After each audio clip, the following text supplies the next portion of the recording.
Assalamualaikum warahmatullahi wabarakatuh, anak semua. Waalaikumsalam Ibu. Warahmatullahi wabarakatuh. Selamat pagi. Pagi, Bu.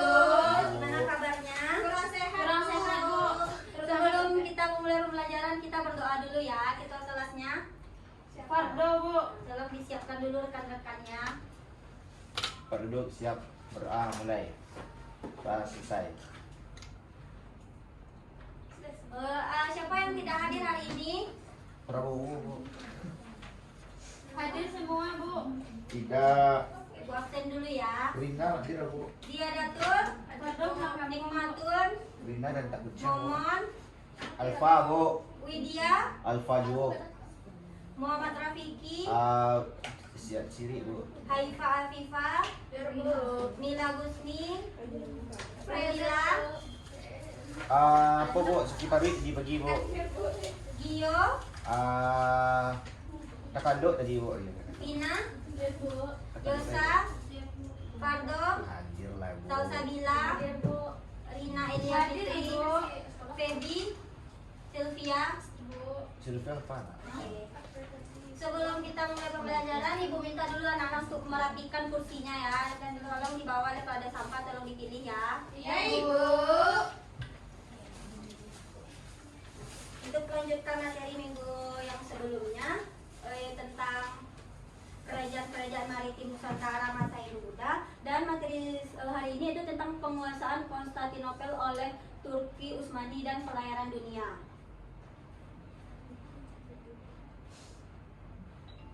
Anak-anak Ibu, ada yang tahu nggak siapa nama panglima atau pemimpin yang memimpin penaklukan Konstantinopel pada tahun 1453? Ayo buruk. Tunjuk tangan ya, siapa yang tahu? Ada yang tahu nggak siapa nama panglima atau pemimpin yang Muammar Reza. Tunjuk tangan ya. Muammar Reza. Ibu, Rina, Bu. Oke, siapa Rina? Yaitu pemimpin yang menaklukkan Konstantinopel pada tahun 1453 adalah Sultan Mehmed II.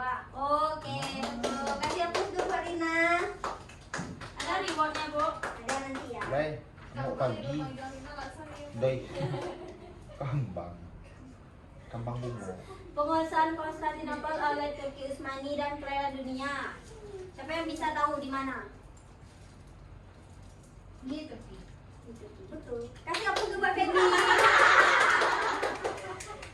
Di bagalan Ibu, mama bagalan Ibu. Masuk ya. Penguasaan Konstantinopel oleh Turki Utsmani yaitu penyebabnya yaitu Konstantinopel, ibu kota Kekaisaran Bizantium, telah lama mengalami kemunduran politik dan militer sebelum tahun 1453. Sejak abad ke-14, perebutan tahta, korupsi, birokrasi, dan konflik internal melemahkan struktur pemerintahan dan kemampuan pertahanan kota. Di bidang ekonomi, Bizantium terpukul oleh hilangnya kendali atas jalur pangan dan pendapatan bea cukai.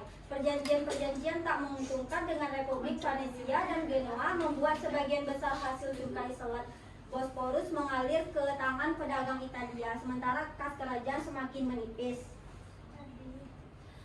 Selanjutnya perang penaklukan Konstantinopel oleh Kesultanan Turki Utsmani.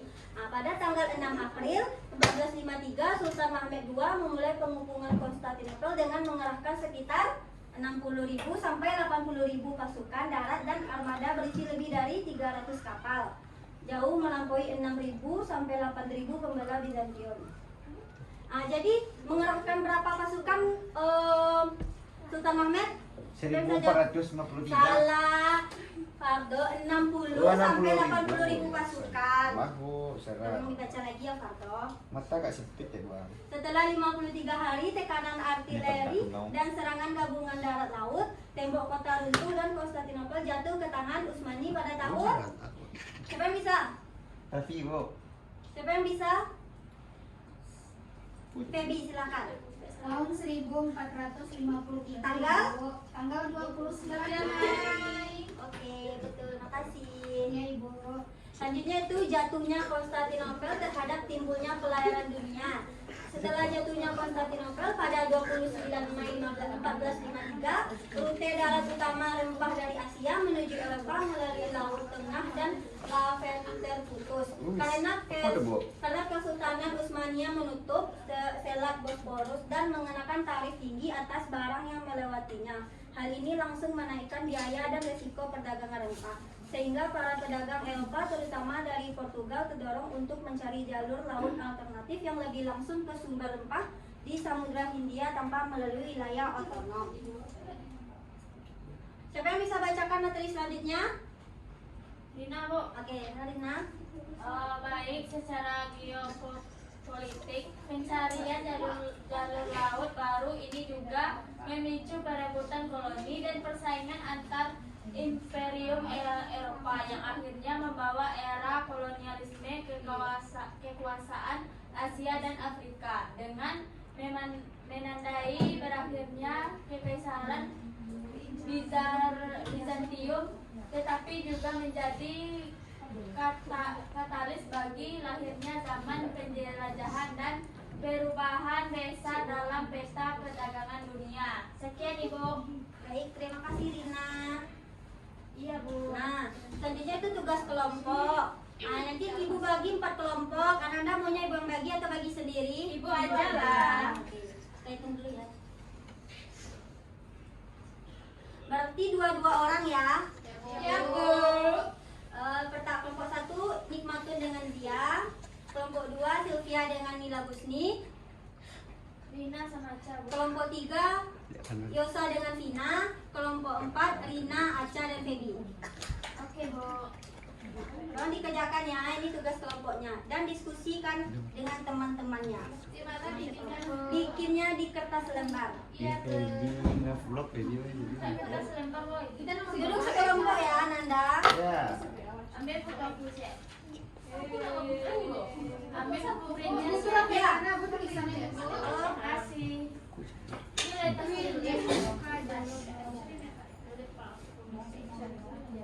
Matiin lu, Ki. Matiin lu, Ki lah. Bisa lah, Mbak Deti. asal mati lebih. Kamu mau ditekan udah? Bisa. Lah, Sudah Nanda semua? Diskusikan dengan teman kelompoknya ya.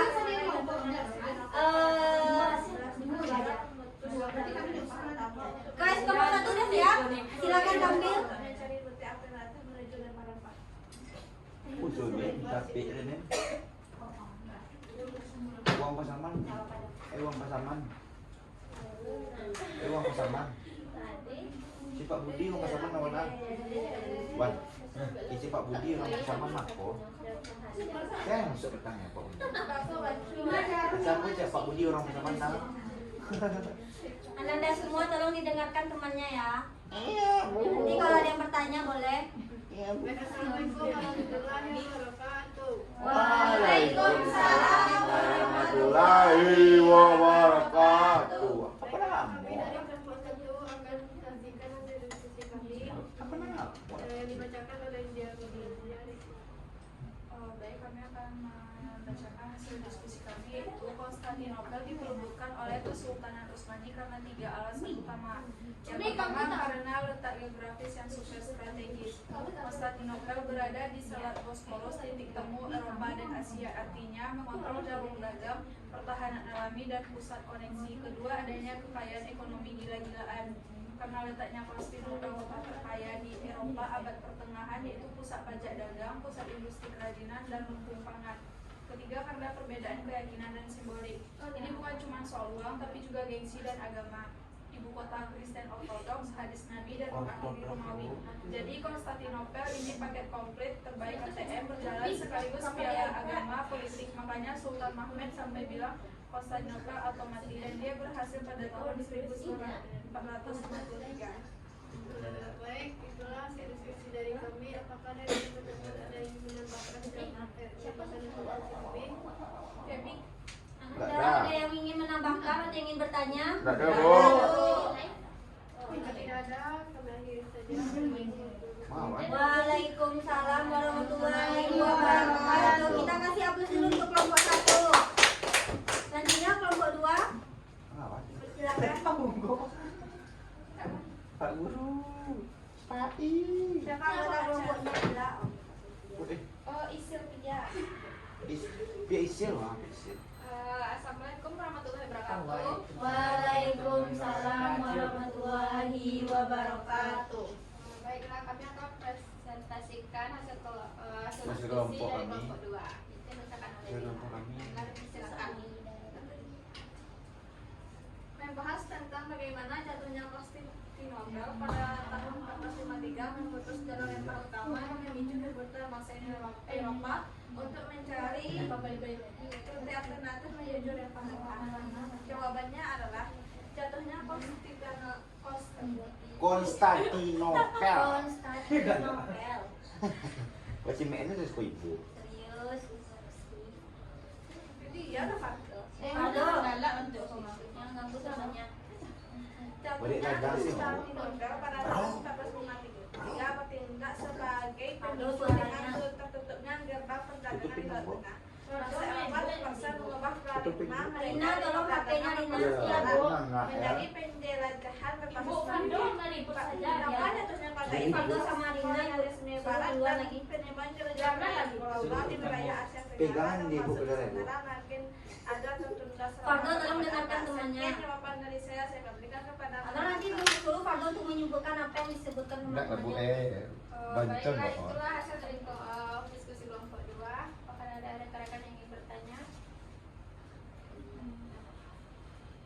Tidak. Jika tidak ada, saya kembalikan tak pada ibu. Assalamualaikum warahmatullahi wabarakatuh. Waalaikumsalam warahmatullahi wabarakatuh. Kita kasih atur dulu buat kelompok 2. Jadi dengan berakhirnya diskusi ini berarti Ibu harap Anda bisa tahu semua ya tentang materi hari ini. Ya. Jadi sebelum kita sudahi materi hari ini, Ibu mau kasih Anda latihan. Dikerjakan, bikin nama dan dikerjakan hari ini. Nanti kita periksa bersama-sama. Iya, Bu. Gak ada sih, Bu. Kalau melihat ke depan belakangnya, Matun. Jangan lupa diisi namanya ya. Iya, Bu. Sendiri-sendiri, Rina. Makanya jangan main HP. Oke, enggak dari enggak yo. Kasih temannya lagi. Sudah bertemu dari ya. Fardo, Bu, Fando meliput aja dia, Bu. Pinjam pena Bu. Pinjam pena Bu. Bu pinjam pena Ibu Bu. kasih waktu 5 menit untuk mengerjakannya ya. Ya, Bu. Pinjam pena Bu. Sini, Bu. Bu pinjam pena Bu. Bu pinjam pena Bu. Bu pinjam pena Bu. Ada tinggi Bu Ada di sini. enggak telat Bu. Tolong suaranya ya dikerjakan sendiri-sendiri, tidak ada yang menyontek punya temannya. Kalau ada yang tidak paham nanti tanyakan ke ibu ya. Apa kamu? Tapi tidak dengan isinya. Bu, Ya, so. Bu, ini kayak mana caranya Bu? Bu, Nah, Rina Batang ke bawah. Tolong dikerjakan. Ya udah deh. Aku lah jujur. Feby betul masih pena Bu. Dia lah ya. Apa? Kelasnya kelas berapa?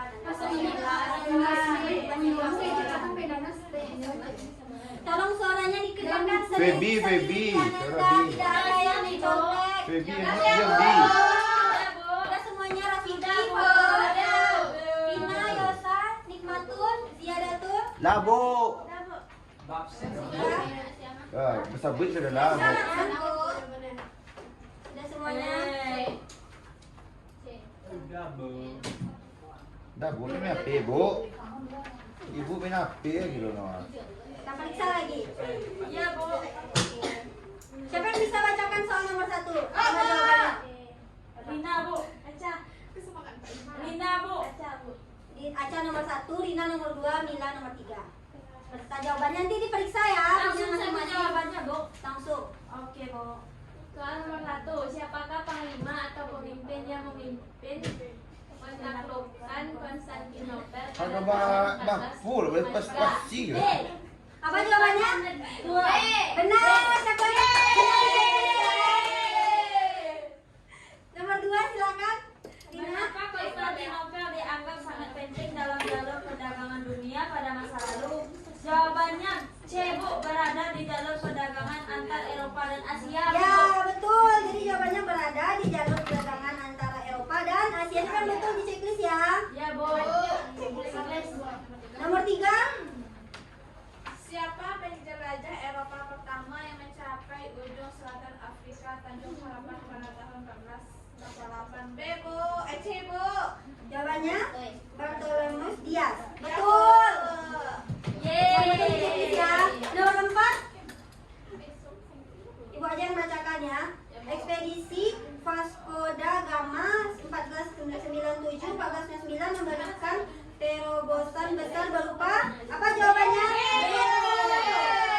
Rute laut langsung ke India tanpa memutar arah timur tengah. Siapa yang betul di checklist ya? Nomor 5, siapa yang bisa bacakan?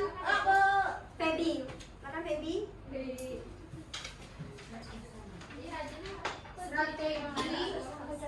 Alfonso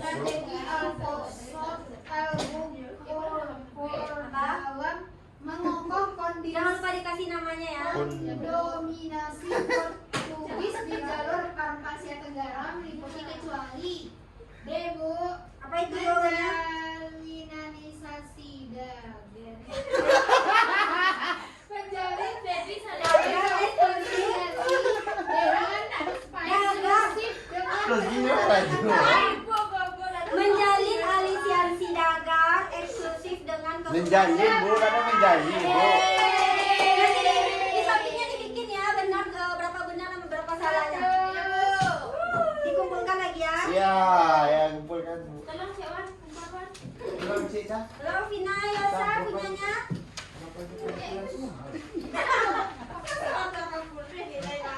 Saya kira 80 ya. Apa ya? Bara, Be. Memang abi, iya, dua Feby, ya. Feby, suaranya. Oh, bocor kan, Bu? Bu belum selesai. Feby mah bocor, Bu. Ananda suaranya. Iya, Bu. Berakhirnya latihan tadi, jadi berakhir juga pembelajaran kita hari ini. Bu harap Ananda semua bisa memahami materi yang Bu sampaikan hari ini. Baik, Bu. Kita cukupkan untuk pertemuan hari ini. Sampai ketemu minggu depan. Assalamualaikum warahmatullahi wabarakatuh. Waalaikumsalam.